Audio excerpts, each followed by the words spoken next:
Florida's the lightning capital of the country. And when you're out on the beach with few options for shelter, it makes you especially vulnerable. So Manatee County is doing something about that. It just finished building 11 new lifeguard stands on Coquina, Cortez, and Holmes beaches.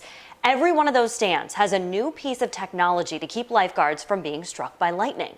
The Chicago company that makes these electric field compensators claims they're better than a lightning rod. It says the devices are guaranteed to keep lightning from forming.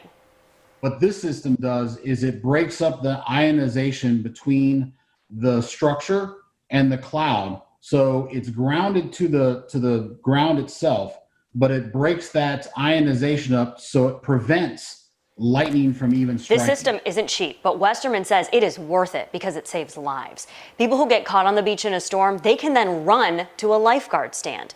The device has set up a ring of protection around each station.